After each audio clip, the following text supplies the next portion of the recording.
నువ్వు అన్ని పాఠశాలల్లో ప్రీ ప్రైమరీ స్కూల్ పెట్టాలన్నటువంటిది ఒకటి, మిడ్ డే మీల్స్ కి సంబంధించి క్వాలిటీ ఫుడ్ ఇవ్వాలన్నటువంటిది ఒకటి. ఇవి మిగతా ఇప్పుడు సారు నిన్న మీరు మాట్లాడిన దాంట్లోనే కన్ఫర్మ్ చేశాడు. భవిష్యత్తులో గ్రామీణ ప్రాంతాలలో పాఠశాలల మూసివేతకు సార్ యొక్క రిపోర్ట్ తోడ్పడుతున్నది. ఇవాళ తండాలలో ఉన్నటువంటి పాఠశాలలు గాని, ఇవాళ గ్రామీణ ప్రాంతాల్లో విద్యార్థులకు అందుబాటు లేకుండా మండలంలో 3 పాఠశాలలు పెట్టడం అనేటువంటిది సరి అయినటువంటి విధానం కాదు.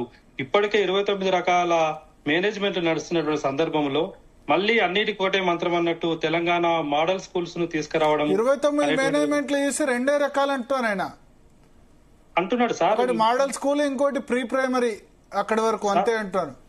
అవును అంటున్నారు, కానీ అది ప్రాక్టికల్ గా సాధ్యమైనటువంటిది కాదు సార్.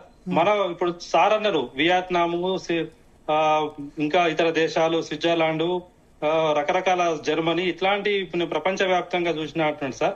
ఇలా తెలంగాణ ప్రాంతంలో ఉన్నటువంటి గ్రామీణ ప్రాంత నేపథ్యం వ్యవసాయ కుటుంబాలు ఉన్నాయి సార్.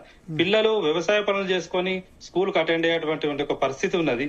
మీరు అది కాదని ఆ హాబిటేషన్ లో ఉన్నటువంటి స్కూళ్లను మూసివేసే దిశగా ఇవాళ సార్ చెప్పిన దాంట్లో 432 రికమెండేషన్స్ చేసినా అన్నాడు.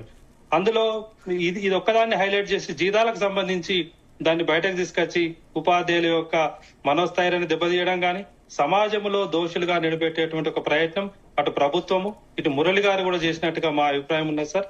తప్పకుండా ఇలా భవిష్యత్తులో రిక్రూట్మెంట్ ఉండదని తాను ఇండైరెక్ట్ గా చెప్పడం జరిగింది. అట్లాగే భవిష్యత్తులో వేతనాలు కూడా తక్కువగా ఉంటాయని చెప్పడం.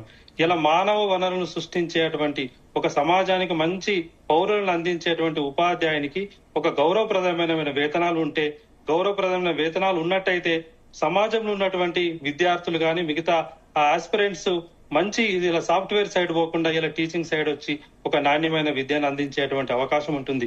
అది భవిష్యత్తులో ఉండదు. ఇలా కాంట్రాక్ట్ విధానాన్ని మేము మొదటి నుంచి వ్యతిరేకిస్తున్నాం.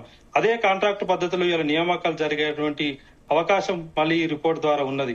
తప్పకుండా రిపోర్ట్ లో కొన్ని మంచి అంశాలు ఉన్నప్పటికీ మిగతా వాటి విషయంలో తప్పకుండా మా వ్యతిరేకత తెలియజేస్తున్నాం సార్.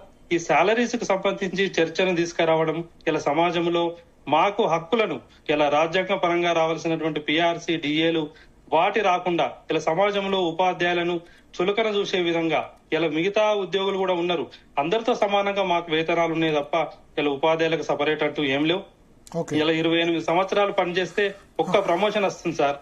ఆ ప్రమోషన్ వస్తే ఒక్క ఇంక్రిమెంట్ వస్తుంది.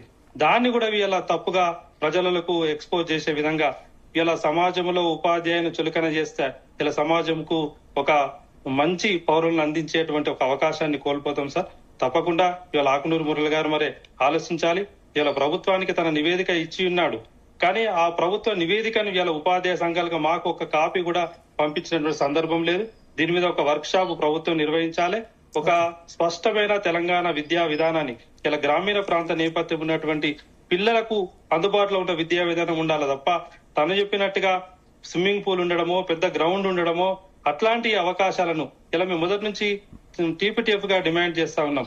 ఉన్నటువంటి హై స్కూళ్లను సెమీ రెసిడెన్షియల్ గా మార్చండి.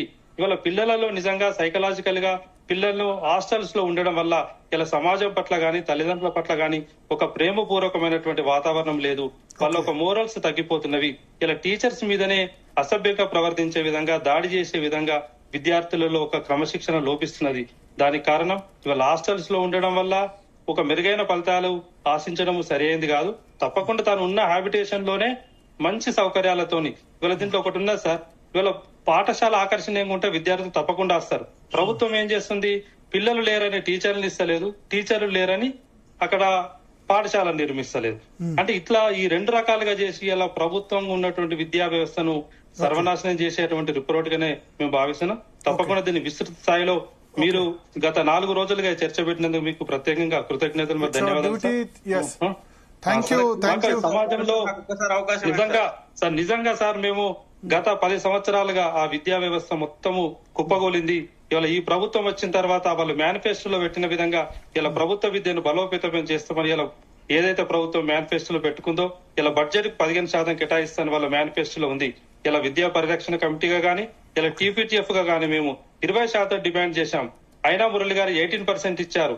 మేము ప్రభుత్వానికి కూడా నివేదిక ఇచ్చినప్పుడు వాళ్ళు గత సంవత్సరం ఒత్తిడి చేస్తే 7.6 మాత్రమే కేటాయించారు.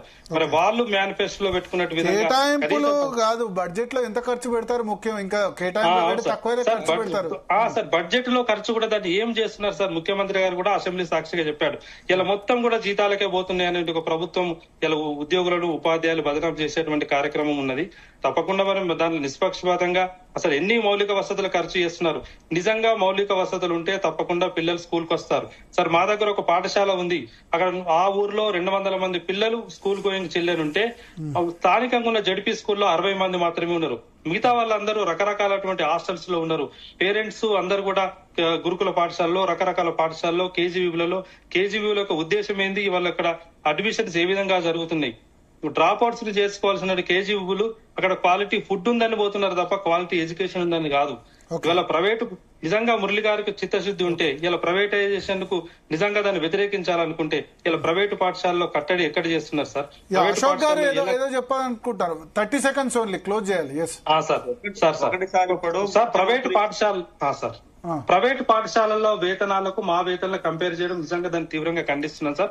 ప్రైవేట్ పాఠశాలలో పాఠశాలలో పెంచమని చెప్పాలి అవసరమైతే, అక్కడ పెంచాలి సార్. అక్కడ శ్రమ దోపిడీ జరుగుతుంది. ప్రైవేటు ప్రభుత్వం మధ్య అంతరం ఓకే, ఒక రెట్టింపు డబుల్ ఉండొచ్చు కానీ అంతకంటే ఎక్కువైనా ప్రాబ్లమే.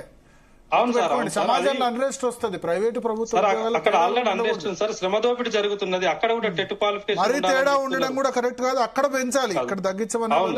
తప్పకుండా సార్. ఇక్కడ ప్రైవేట్ ఉపాధ్యాయులు కూడా చాలా కష్టపడి నిజంగా అక్కడ యాజమాన్యం శ్రమ దోపిడీ చేస్తున్నారు సార్. వాళ్లకు సరైన వేతనాలు ఇవ్వాలి. ఇలా ప్రభుత్వ పాఠశాలలో ఏ కార్యక్రమాలు జరుగుతున్నా ప్రైవేట్ లో జరిగే కార్యక్రమాలు మానిటరింగ్ చేసే వ్యవస్థ ఉండాలి. Okay Ashok garu 30 seconds. ఒక చిన్న విషయం సార్, ఇక్కడ ముఖ్యమంత్రి గారేమో ఏదైతే చెప్పారో నాకు చాలా క్లారిటీగా ఉంది సార్. ఎందుకంటే వారి యొక్క తపన అర్థమే ఉంది. అంటే మొత్తంగా కొన్ని అంశాల మీద వ్యతిరేకించిన కొన్ని అంశాలను ఖచ్చితంగా తీసుకురావాల్సిందే.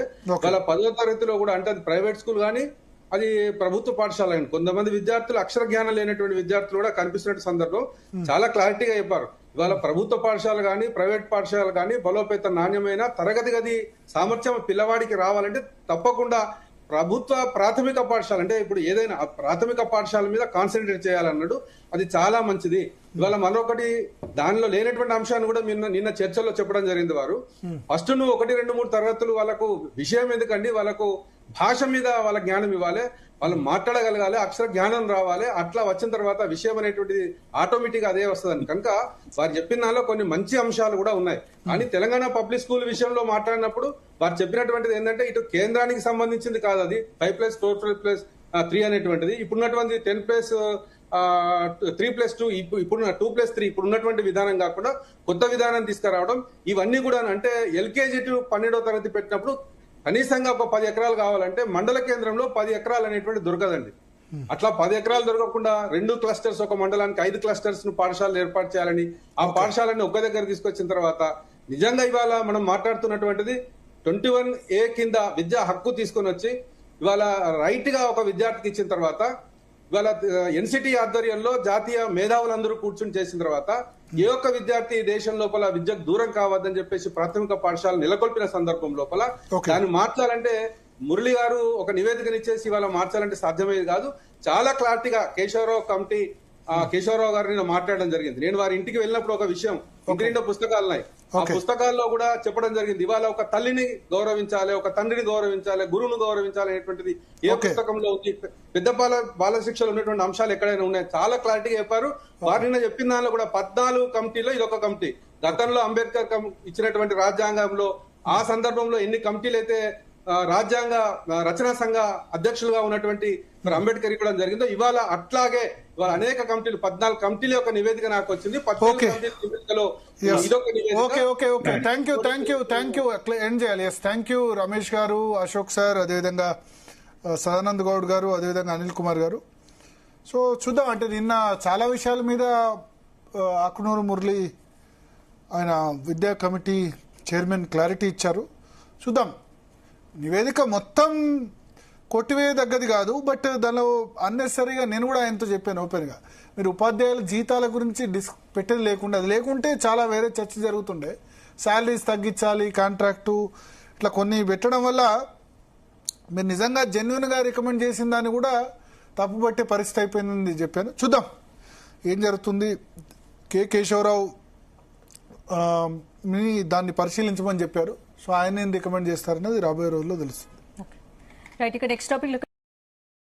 తెలంగాణ విద్యా కమిషన్ నివేదికపై వస్తున్న ఆరోపణలపై జీ తెలుగు న్యూస్ వేదికగా క్లారిటీ ఇచ్చారు చైర్మన్ ఆకునూరి మురళి.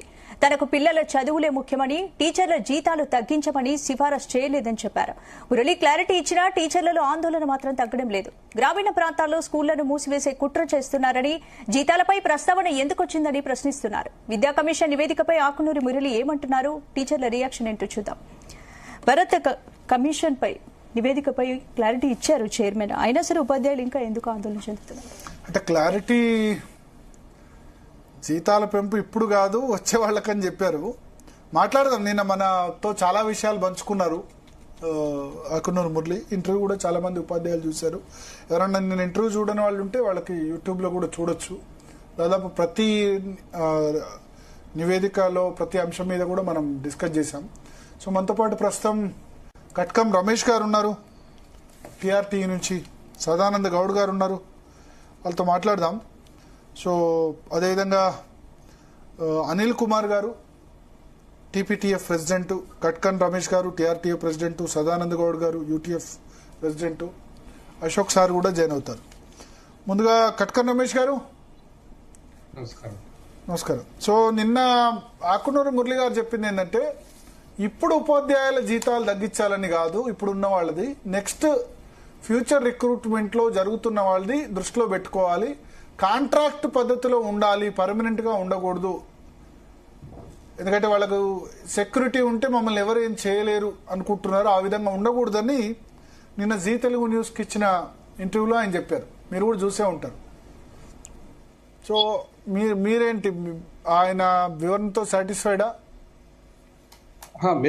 మేము ఏదైతే ఆయన రిపోర్ట్లను మేము విభేదించామో అదే అభిప్రాయం అని చెప్పారు. దానిలో డిఫరెంట్ ఏం లేదు.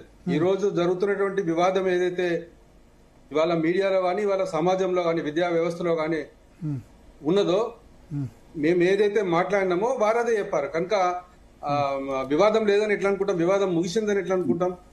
ఈ రోజు మేము రేపు 2003కు సంబంధించి పాత పెన్షన్ కోసం రేపు ధర్నా చేస్తున్నాం. తర్వాత మేమంతా ఎప్పుడో నియామకమైన మేము సిపిఎస్ కాంట్రిబ్యూటరీ పెన్షన్ విధానం రద్దు కావాలని చేస్తున్నాం. ఇవాళ ఉపాధ్యాయ సంఘాలుగా, ఇవాళ ఉపాధ్యాయులుగా మేము కోరుతున్నది ఏంటంటే, మేం కాదు రాబోయే తరం కూడా మా వాళ్ళగానే ఉండాలనేటువంటి, ఇవాళ మేము పోరాడి సాధించుకున్నటువంటి హక్కులు ఏవైతున్నాయో అవి కొనసాగాలనేటివి. విద్యా వ్యవస్థకు సంబంధించి చాలా కమిషన్స్ కానీ, 98 పిఆర్సీలో కానీ ఉపాధ్యాయులు అధ్యాపకులకు వేతనాలు ఎక్కువ ఉండాలని ప్రపంచవ్యాప్తంగా కూడా అదే అభిప్రాయం.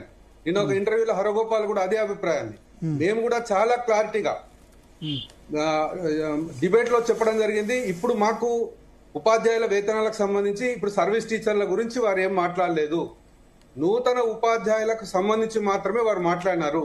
ఆ విషయాన్ని మేము చాలా తీవ్రంగా ఖండిస్తున్నాము. అంటే ఉపాధ్యాయ సమాజంలోకి, అంటే నూతన ఉపాధ్యాయ వృత్తిలోకి మేధావులను ఆహ్వానించేటట్టుగా, ఆకర్షితులయ్యేటట్టుగా మేధావి వర్గం ఉపాధ్యాయులుగా రావాలి. అందుకు తగ్గట్టుగా వేతనాలు ఇవ్వాల్సిన అవసరం ఉంది.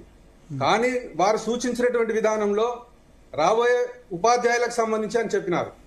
అది ఎంత మాత్రం సబబు కాదు. దీనివలన మేధావి వర్గం ఉపాధ్యాయ వృత్తిలోకి రాకుండా ఉండే అవకాశం మాత్రం ఖచ్చితంగా ఉంది. అంతేకాకుండా మీరు కూడా ఇవాళ ఉపాధ్యాయ వర్గం పట్ల మీరు చాలా సెమినార్స్ కండక్ట్ చేయడం జరుగుతుంది. దానిలో చాలా క్లారిటీగా చెప్తున్నారు. ఇవాళ ఒక ఐఏఎస్ ఆఫీసర్ కన్నా ఎక్కువగా ఉపాధ్యాయ వృత్తిలోకి రావాలంటే అన్ని పరీక్షలు పాస్ కావాల్సి వస్తుంది. అంటే బీఈడి పాస్ కావాలి, బీఈడి తర్వాత టెట్ అనేటువంటి